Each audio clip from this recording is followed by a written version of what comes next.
basic standard bank draft question there. Again, the goal here is to identify which type of account he uses so we can select the best option, and then B, make sure that we're also getting tacit agreement that we're going to hit his account.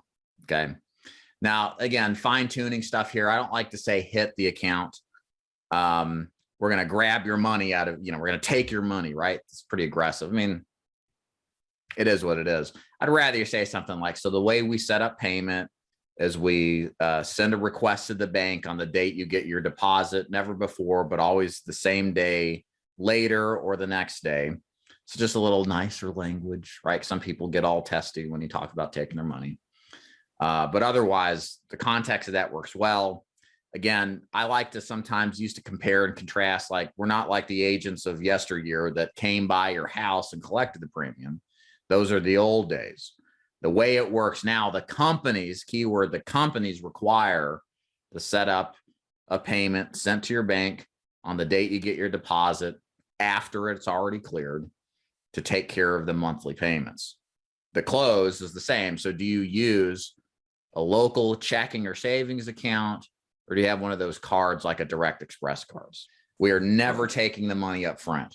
The problem with our prospects is that they're no good with money and they're paranoid. And what'll end up happening, like if I take a premium, let's say it's easier to describe it, like let's say it's the 15th of the month and we set it up to draft on issue and then recurring drafts on the date of the Social Security deposit, which let's say in this example, it's the 3rd of the month. The problem is we'll take that one draft probably in the next day or two. So it'll be the 16th or 17th. And then the second draft will come out 2 weeks later. The problem is a lot of prospects, even if you explain to them, okay, you're paying now, but then we'll set up recurring drafts and you're kind of paying ahead of time. They'll look at their bank statements and realize this guy just took 2 payments from me in 15 days. It's a scam. Especially if you're selling over the phone, probably a bigger issue, but it's definitely a big issue face to face. So what I have found, and I've tried to be the exception to this rule, and it typically turns out pretty poorly. So what I recommend, Richard, across the board with all of your final expense prospects is to get them approved today and set the draft up on the exact date they do their deposit for Social Security. Built on that, Richard, is another form of drafting called Social Security deposit billing. And for anybody who doesn't know what that is, that's when we time the deposit or the draft to the actual date of the deposit. Perfect example is this weekend. Guess what's happening? The 4th of July, it's Monday. That's a holiday.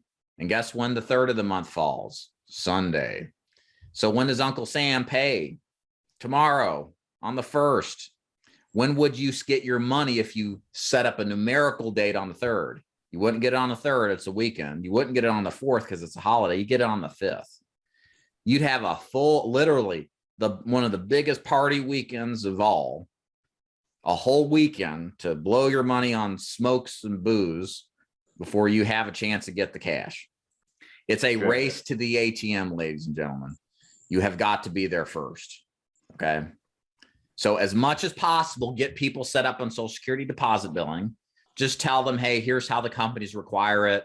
We set up the draft date on the same day you get your deposit, but it always comes afterwards. There's never a time when it will come earlier. And if they push back, then if you feel like you're at risk of losing it, then maybe set it up on a numerical date. But there's power in having this, like, hey, this is the way the companies do it kind of thing. And you'll find that most people will accept it if you frame it the right way.